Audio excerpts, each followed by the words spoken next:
भगवान जगन्नाथ जी की संपूर्ण कथा। जय श्री जगन्नाथ जी। एक बार भगवान श्री कृष्ण सो रहे थे और निद्रावस्था में उनके मुख से राधा जी का नाम निकला। पटरानियों को लगा कि वह प्रभु की इतनी सेवा करती है, परंतु प्रभु सबसे ज्यादा राधा जी का ही स्मरण रहता है। रुक्मिणी जी एवं अन्य रानियों ने रोहिणी जी से राधा रानी व श्री कृष्ण के प्रेम व ब्रज लीलाओं का वर्णन करने की प्रार्थना की। माता ने कथा सुनाने की हामी तो भर दी, लेकिन ये भी कहा कि श्री कृष्ण व बलराम को इसकी भनक न मिले। तय हुआ कि सभी रानियों को रोहिणी जी एक गुप्त स्थान पर कथा सुनाएंगी। वहां कोई और न आए, इसके लिए सुभद्रा जी को पहरा देने के लिए मना लिया गया। सुभद्रा जी को आदेश हुआ कि स्वयं श्री कृष्ण या बलराम भी आए तो उन्हें भी अंदर न आने देना। माता ने कथा सुनानी आरंभ की। सुभद्रा द्वार पर तैनात थी। थोड़ी देर में श्री कृष्ण एवं बलराम वहां आ पहुंचे। सुभद्रा ने अंदर जाने से रोक लिया। इससे भगवान श्री कृष्ण को कुछ संदेह हुआ। वह बाहर से ही अपनी सूक्ष्म शक्ति द्वारा अंदर की माता द्वारा वर्णित ब्रज लीलाओं को आनंद लेकर सुनने लगे। बलराम जी भी कथा का आनंद लेने लगे। कथा सुनते सुनते श्री कृष्ण, बलराम व सुभद्रा के हृदय में ब्रज के प्रति अद्भुत प्रेम भाव उत्पन्न हुआ। उस भाव में उनके पैर हाथ सिकुड़ने लगे जैसे बाल्यकाल में थे। तीनों राधा जी की कथा में ऐसे विभोर हुए कि मूर्ति के समान जड़ प्रतीत होने लगे। बड़े ध्यान पूर्वक देखने पर भी उनके हाथ पैर दिखाई नहीं देते थे। सुदर्शन ने भी द्रवित होकर लंबा रूप धारण कर लिया। उसी समय देवमुनि नारद वहां आ पहुंचे। भगवान के इस रूप को देखकर आश्चर्यचकित हो गए और निहारते रहे। कुछ समय बाद जब तंद्रा भंग हुई तो नारद जी ने प्रणाम करके भगवान श्री कृष्ण से कहा, हे प्रभु, मेरी इच्छा है कि मैंने आज जो रूप देखा है वह रूप आपके भक्तजनों को पृथ्वीलोक पर चिरकाल तक देखने को मिले। आप इस रूप में पृथ्वी पर वास करें। भगवान श्री कृष्ण नारद जी की बात से प्रसन्न हुए और उन्होंने कहा कि ऐसा ही होगा। कलिकाल में मैं इसी रूप में नीलाचल क्षेत्र में अपना स्वरूप प्रकट करूंगा। कलियुगागमन के उपरांत प्रभु की प्रेरणा से मालव राज इंद्रद्युम्न ने भगवान श्री कृष्ण, बलभद्र जी और बहन सुभद्रा जी की ऐसी ही प्रतिमा जगन्नाथ मंदिर में स्थापित कराई। ये रोचक कथा आगे पढ़े। राजा इंद्रद्युम्न श्रेष्ठ प्रजा पालक राजा थे। प्रजा उन्हें बहुत प्रेम करती थी। प्रजा सुखी और संतुष्ट थी। राजा के मन में इच्छा थी कि वह कुछ ऐसा करे जिससे सभी उन्हें स्मरण रखें। दैवयोग से इंद्रद्युम्न के मन में एक अज्ञात कामना प्रकट हुई कि वह ऐसा मंदिर का निर्माण कराएं जैसा दुनिया में कहीं और न हो। इंद्रद्युम्न विचारने लगे कि आखिर उनके मंदिर में किस देवता की मूर्ति स्थापित करें। राजा के मन में यही इच्छा और चिंतन चलने लगा। एक रात इसी पर गंभीर चिंतन करते सो गए। नींद में राजा ने एक सपना देखा। सपने में उन्हें एक देववाणी सुनाई पड़ी। इंद्रद्युम्न ने सुना, राजा तुम पहले नए मंदिर का निर्माण आरंभ करो। मूर्ति विग्रह की चिंता छोड़ दो। उचित समय आने पर तुम्हें स्वयं राह दिखाई पड़ेगी। राजा नींद से जाग उठे। सुबह होते ही उन्होंने अपने मंत्रियों को सपने की बात बताई। राजपुरोहित के सुझाव पर शुभ मुहूर्त में पूर्वी समुद्र तट पर एक विशाल मंदिर के निर्माण का निश्चय हुआ। वैदिक मंत्रोच्चार के साथ मंदिर निर्माण का श्री गणेश हुआ। राजा इंद्रद्युम्न के मंदिर बनवाने की सूचना शिल्पियों और कारीगरों को हुई। सभी इसमें योगदान देने पहुंचे। दिन रात मंदिर के निर्माण में जुट गए। कुछ ही वर्षों में मंदिर बनकर तैयार हुआ। सागर तट पर एक विशाल मंदिर का निर्माण तो हो गया, परंतु मंदिर के भीतर भगवान की मूर्ति की समस्या जस की तस थी। राजा फिर से चिंतित होने लगे। एक दिन मंदिर के गर्भगृह में बैठकर इसी चिंतन में बैठे राजा की आंखों से आंसू निकल आए। राजा ने भगवान से विनती की, प्रभु आपके किस स्वरूप को इस मंदिर में स्थापित करूं, इसकी चिंता से व्यग्र हूं। मार्ग दिखाए। आपने स्वप्न में जो संकेत दिया था उसे पूरा होने का समय कब आएगा। देव विग्रह विहीन मंदिर देख सभी मुझ पर हंसेंगे। राजा की आंखों से आंसू झर रहे थे और वह प्रभु से प्रार्थना करते जा रहे थे, प्रभु आपके आशीर्वाद से मेरा बड़ा सम्मान है। प्रजा समझेगी कि मैंने झूठ मूठ में स्वप्न में आपके आदेश की बात कहकर इतना बड़ा श्रम कराया। हे प्रभु मार्ग दिखाए। राजा दुखी मन से अपने महल में चले गए। उस रात को राजा ने फिर एक सपना देखा। सपने में उसे देववाणी सुनाई दी, राजन, यहाँ निकट में ही भगवान श्री कृष्ण का विग्रह रूप है। तुम उन्हें खोजने का प्रयास करो, तुम्हें दर्शन मिलेंगे। इंद्रद्युम्न ने स्वप्न की बात पुनः पुरोहित और मंत्रियों को बताई। सभी यह निष्कर्ष पर पहुंचे कि प्रभु की कृपा सहज प्राप्त नहीं होगी। उसके लिए हमें निर्मल मन से परिश्रम आरंभ करना होगा। भगवान के विग्रह का पता लगाने की जिम्मेदारी राजा इंद्रद्युम्न ने 4 विद्वान पंडितों को सौंप दिया। प्रभु इच्छा से प्रेरित होकर चारों विद्वान 4 दिशाओं में निकले। उन चारों में एक विद्वान थे विद्यापति। वह चारों में सबसे कम उम्र के थे। प्रभु के विग्रह की खोज के दौरान उनके साथ बहुत से अलौकिक घटनाएं हुई। प्रभु का विग्रह किसे मिला, ये प्रसंग आगे पढ़ें। पंडित विद्यापति पूर्व दिशा की ओर चले। कुछ आगे चलने के बाद विद्यापति उत्तर की ओर मुड़े तो उन्हें एक जंगल दिखाई दिया। वन भयावह था। विद्यापति श्री कृष्ण के उपासक थे। उन्होंने श्री कृष्ण का स्मरण किया और राह दिखाने की प्रार्थना की। भगवान श्री कृष्ण की प्रेरणा से उन्हें राह दिखने लगी। प्रभु का नाम लेते वह वन में चले जा रहे थे। जंगल के मध्य उन्हें एक पर्वत दिखाई दिया। पर्वत के वृक्षों से संगीत की ध्वनि सा सुरम्य गीत सुनाई पड़ रहा था। विद्यापति संगीत के जानकार थे। उन्हें वहां मृदंग, बंसी और करताल की मिश्रित ध्वनि सुनाई दे रही थी। ये संगीत उन्हें दिव्य लगा। संगीत की लहरियों को खोजते विद्यापति आगे बढ़ चले। वह जल्दी ही पहाड़ी की चोटी पर पहुंच गए। पहाड़ के दूसरी ओर उन्हें एक सुंदर घाटी दिखी जहां भील नृत्य कर रहे थे। विद्यापति उस दृश्य को देखकर मंत्रमुग्ध थे। सफर के कारण थके थे पर संगीत से थकान मिट गई और उन्हें नींद आने लगी। अचानक एक बाघ की गर्जना सुनकर विद्यापति घबरा उठे। बाघ उनकी ओर दौड़ता आ रहा था। बाघ को देखकर विद्यापति घबरा गए और बेहोश होकर वहीं गिर पड़े। बाघ विद्यापति पर आक्रमण करने ही वाला था कि तभी एक स्त्री ने बाघ को पुकारा, बाघा। उस आवाज को सुनकर बाघ मौन खड़ा हो गया। स्त्री ने उसे लौटने का आदेश दिया तो बाघ लौट पड़ा। बाघ उस स्त्री के पैरों के पास ऐसे लौटने लगा जैसे कोई बिल्ली पुचकार सुनकर खिलने लगती है। युवती बाघ की पीठ को प्यार से थपथपाने लगी और बाघ स्नेह से लौटता रहा। वह स्त्री वहां मौजूद स्त्रियों में सर्वाधिक सुंदर थी। वह भीलों के राजा विश्वावसु की इकलौती पुत्री ललिता थी। ललिता ने अपनी सेविकाओं को अचेत विद्यापति की देखभाल के लिए भेजा। सेविकाओं ने झरने से जल लेकर विद्यापति पर छिड़का। कुछ देर बाद विद्यापति की चेतना लौटी। उन्हें जल पिलाया गया। विद्यापति यह सब देखकर कुछ आश्चर्य में थे।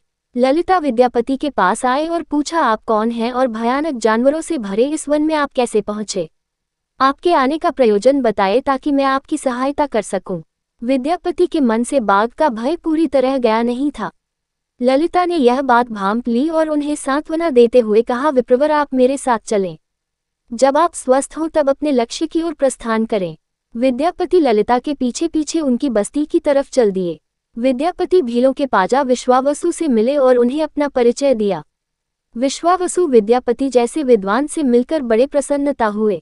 विश्वावसु के अनुरोध पर विद्यापति कुछ दिन वहां अतिथि बनकर रुके। वह भीलों को धर्म और ज्ञान का उपदेश देने लगे। उनके उपदेशों को विश्वावसु तथा ललिता बड़ी रुचि के साथ सुनते थे। ललिता के मन में विद्यापति के लिए अनुराग पैदा हो गया। विद्यापति ने भी भांप लिया कि ललिता जैसी सुंदरी को उनसे प्रेम हो गया है, किंतु विद्यापति एक बड़े कार्य के लिए निकले थे। अचानक एक दिन विद्यापति बीमार हो गए। ललिता ने उसकी सेवा शुश्रूषा की। इससे विद्यापति के मन में भी ललिता के प्रति प्रेम भाव पैदा हो गया। विश्वावसु ने प्रस्ताव रखा कि विद्यापति ललिता से विवाह कर ले। विद्यापति ने इसे स्वीकार कर लिया। कुछ दिन दोनों के सुखमय बीते। ललिता से विवाह करके विद्यापति प्रसन्न तो था, पर जिस महत्वपूर्ण कार्य के लिए वह आए थे वह अधूरा था। यही चिंता उन्हें बार बार सताती थी। इस बीच विद्यापति को एक विशेष बात पता चली। विश्वावसु हर रोज सवेरे उठकर कहीं चला जाता था और सूर्योदय के बाद ही लौटता था। कितनी भी विकट स्थिति हो, उसका यह नियम कभी नहीं टूटता था। विश्वावसु के इस व्रत पर विद्यापति को आश्चर्य हुआ। उनके मन में इस रहस्य को जानने की इच्छा हुई। आखिर विश्वावसु जाता कहाँ है? एक दिन विद्यापति ने ललिता से इस संबंध में पूछा। ललिता ये सुनकर सहम गई। आखिर वह क्या रहस्य था? क्या वह रहस्य विद्यापति के कार्य में सहयोगी था या विद्यापति पत्नी के प्रेम में मार्ग भटक गए? ये प्रसंग आगे पढ़ें। विद्यापति ने ललिता से उसके पिता द्वारा प्रतिदिन सुबह किसी अज्ञात स्थान पर जाने और सूर्योदय के पूर्व लौट आने का रहस्य पूछा।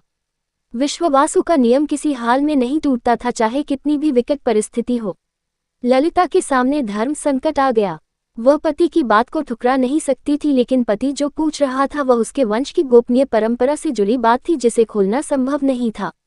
ललिता ने कहा, स्वामी, ये हमारे कुल का रहस्य है जिसे किसी के सामने खोला नहीं जा सकता, परंतु आप मेरे पति हैं और मैं आपको कुल का पुरुष मानते हुए जितना संभव है उतना बताती हूँ। यहाँ से कुछ दूरी पर एक गुफा है जिसके अंदर हमारे कुल देवता हैं। उनकी पूजा हमारे सभी पूर्वज करते आए हैं। ये पूजा निर्बाध चलनी चाहिए। उसी पूजा के लिए पिताजी रोज सुबह नियमित रूप से जाते हैं। विद्यापति ने ललिता से कहा कि वह भी उनके कुल देवता के दर्शन करना चाहते हैं। ललिता बोली, यह संभव नहीं। हमारे कुल देवता के बारे में किसी को जानने की इच्छा है। ये सुनकर मेरे पिता क्रोधित हो जाएंगे। विद्यापति की उत्सुकता बढ़ रही थी। वह तरह तरह से ललिता के अपने प्रेम की शपथ देकर उसे मनाने लगे। आखिरकार ललिता ने कहा कि वह अपने पिताजी से विनती करेगी कि वह आपको देवता के दर्शन करा दें। ललिता ने पिता से सारी बात कही। वह क्रोधित हो गए। ललिता ने जब ये कहा कि मैं आपकी अकेली संतान हूँ, आपके बाद देवता की पूजा का दायित्व मेरा होगा, इसलिए मेरे पति का यह अधिकार बनता है क्योंकि आगे उसे ही पूजना होगा। विश्वावसु इस तर्क के आगे झुक गए।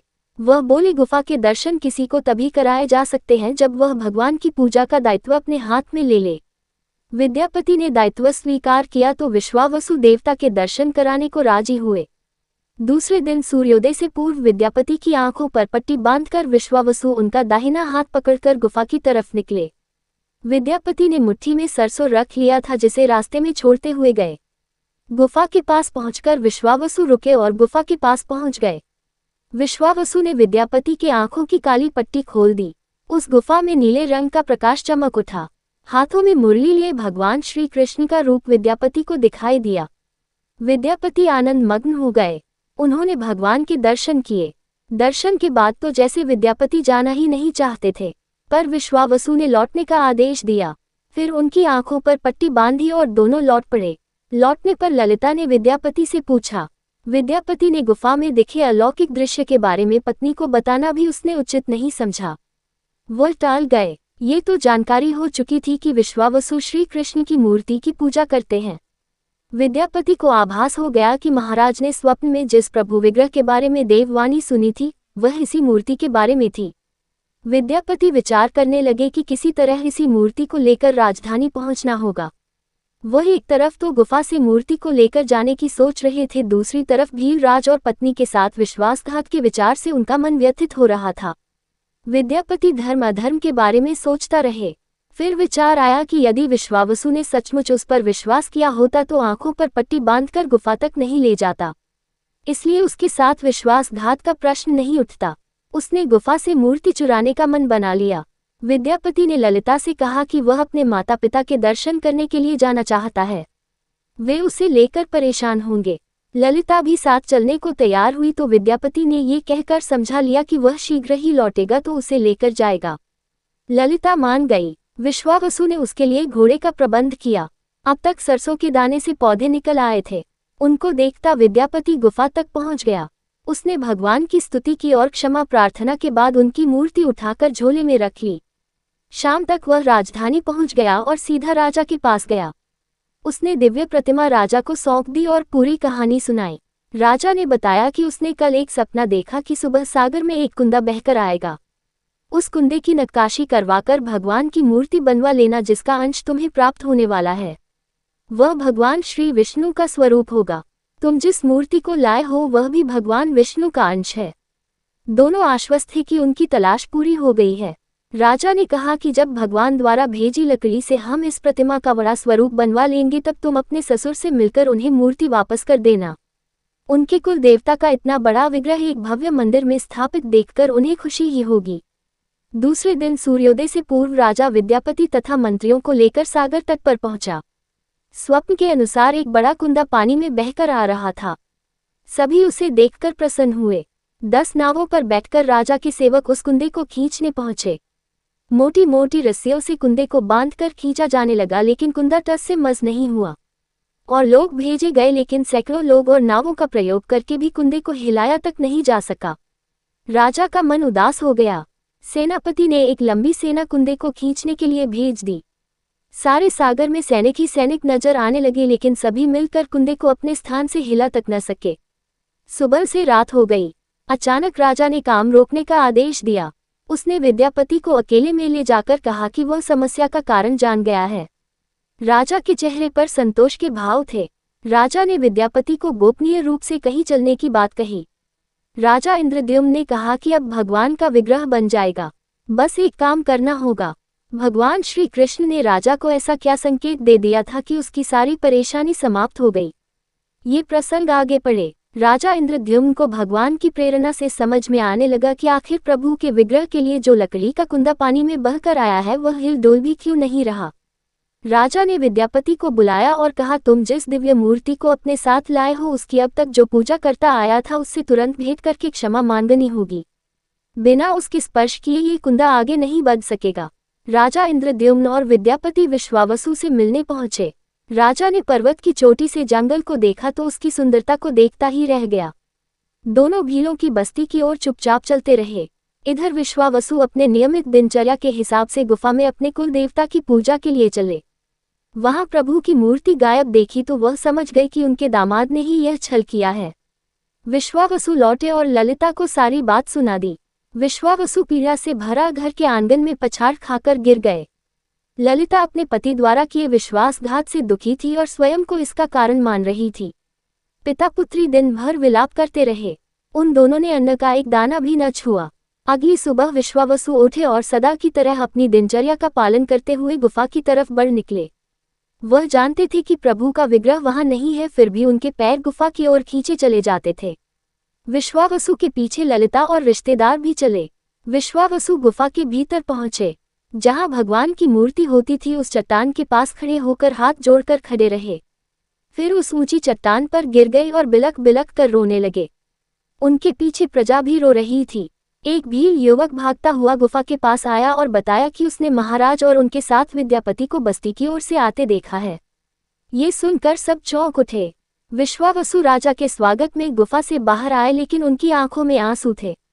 राजा इंद्रद्युम्न विश्वावसु के पास आए और उन्हें अपने हृदय से लगा लिया। राजा बोले, भीलराज, तुम्हारे कुल देवता की प्रतिमा का चोर तुम्हारा दामाद नहीं, मैं हूँ। उसने तो अपने महाराज के आदेश का पालन किया। ये सुनकर सब चौंक उठे। विश्वावसु ने राजा को आसन दिया। राजा ने उस विश्वावसु को शुरू से अंत तक पूरी बात बताकर कहा कि आखिर क्यों ये सब करना पड़ा। फिर राजा ने उनसे अपने स्वप्न और फिर जगन्नाथपुरी में सागर तट पर मंदिर निर्माण की बात कह सुनाई। राजा ने विश्वावसु से प्रार्थना की, भी सरदार विश्वावसु, कई पीढ़ियों से आपके वंश के लोग भगवान की मूर्ति को पूजते आए हैं। भगवान के उस विग्रह के दर्शन सभी को मिले, इसके लिए आपकी सहायता चाहिए। ईश्वर द्वारा भेजे गए लकड़ी के कुंदे से बनी मूर्ति के भीतर हम इस दिव्य मूर्ति को सुरक्षित रखना चाहते हैं। अपने कुल की प्रतिमा को पुरी के मंदिर में स्थापित करने की अनुमति दो। उस कुंदे को तुम स्पर्श करोगे तभी वह हिलेगा। विश्वावसु राजी हो गए। राजा सपरिवार विश्वावसु को लेकर सागर तट पर पहुंचे। विश्वावसु ने कुंदे को छुआ। छूते ही कुंदा अपने आप तैरता हुआ किनारे पर आ लगा। राजा के सेवकों ने उस कुंदे को राजमहल में पहुंचा दिया। अगले दिन मूर्तिकारों और शिल्पियों को राजा ने बुलाकर मंत्रणा की कि आखिर इस कुंदे से कौन सी देवमूर्ति बनाना शुभदायक होगा। मूर्तिकारों ने कह दिया कि वे पत्थर की मूर्तियां बनाना तो जानते हैं लेकिन लकड़ी की मूर्ति बनाने का उन्हें ज्ञान नहीं। एक नए विघ्न के पैदा होने से राजा फिर चिंतित हो गए। उसी समय वहां एक बूढ़ा आया। उसने राजा से कहा, इस मंदिर में आप भगवान श्री कृष्ण को उनके भाई बलभद्र तथा बहन सुभद्रा के साथ विराजमान करें। इस दैवयोग का यही संकेत है। राजा को उस बूढ़े व्यक्ति की बात से सांत्वना तो मिली लेकिन समस्या ये थी कि आखिर मूर्ति बने कैसे। उस बूढ़े ने कहा कि मैं इस कला में कुशल हूँ, मैं इस पवित्र कार्य को पूरा करूंगा और मूर्तियां बनाऊंगा, पर मेरी एक शर्त है। राजा प्रसन्न हो गए और उनकी शर्त पूछी। बूढ़े शिल्पी ने कहा, मैं भगवान की मूर्ति निर्माण का काम एकांत में करूंगा। मैं ये काम बंद कमरे में करूंगा। कार्य पूरा करने के बाद मैं स्वयं दरवाजा खोलकर बाहर आऊंगा। इस बीच कोई मुझे नहीं बुलाए। राजा सहमत तो थे लेकिन उन्हें एक चिंता हुई और बोले, यदि कोई आपके पास नहीं आएगा तो ऐसी हालत में आपके खाने पीने की व्यवस्था कैसे होगी। शिल्पी ने कहा, जब तक मेरा काम पूर्ण नहीं होता मैं कुछ खाता पीता नहीं हूँ। राजमंदिर के एक विशाल कक्ष में उस बूढ़े शिल्पी ने स्वयं को 21 दिनों के लिए बंद कर लिया और काम शुरू कर दिया। भीतर से आवाजें आती थीं। महारानी गुंडीचा देवी दरवाजे से कान लगाकर अक्सर छेनी हथौड़े के चलने की आवाजें सुना करती थी। महारानी रोज की तरह कमरे के दरवाजे से कान लगाए खड़ी थी। 15 दिन बीते थे कि उन्हें कमरे से आवाज सुनाई पड़नी बंद हो गई। जब मूर्तिकार के काम करने की कोई आवाज न मिली तो रानी चिंतित हो गई। उन्हें लगा कि वृद्ध आदमी है, खाता पीता भी नहीं, कहीं उसके साथ कुछ अनिष्ट न हो गया हो। व्याकुल होकर रानी ने दरवाजे को धक्का देकर खोला और भीतर झांक कर देखा। महारानी गुंडीचा देवी ने इस तरह मूर्तिकार को दिया हुआ वचन भंग कर दिया था। मूर्तिकार अभी मूर्तियां बना रहा था, परंतु रानी को देखते ही वह अदृश्य हो गए। मूर्ति निर्माण का कार्य अभी तक पूरा नहीं हुआ था। हाथ पैर का निर्माण पूर्ण नहीं हुआ था। वृद्ध शिल्पकार के रूप में स्वयं देवताओं के शिल्पी भगवान विश्वकर्मा आए थे। उनके अदृश्य होते ही मूर्तियां अधूरी ही रह गईं। इसी कारण आज भी यह मूर्तियां वैसी ही हैं। उन प्रतिमाओं को ही मंदिर में स्थापित कराया गया। कहते हैं विश्वावसु संभवतः उस सरा बहेलिये का वंशज था जिसने अनजाने में भगवान कृष्ण की हत्या कर दी थी। विश्वावसु शायद कृष्ण के पवित्र अवशेषों की पूजा करता था। ये अवशेष मूर्तियों में छिपाकर रखे गए थे। विद्यापति और ललिता के वंशज जिन्हें दैत्यपति कहते हैं, उनका परिवार ही यहाँ अब तक पूजा करता है। जय जय जगन्नाथ स्वामी। आपको ये भाग कैसा लगा? अगर आपको ये कथा प्रसंग अच्छी लगी हो तो ऐसी ही और धार्मिक कथा प्रसंग को सुनने के लिए आप हमारे YouTube चैनल को सब्सक्राइब, लाइक और ज़्यादा से ज़्यादा लोगों के साथ शेयर करें। अपने विचार हमें कमेंट बॉक्स में ज़रूर भेजें। धन्यवाद।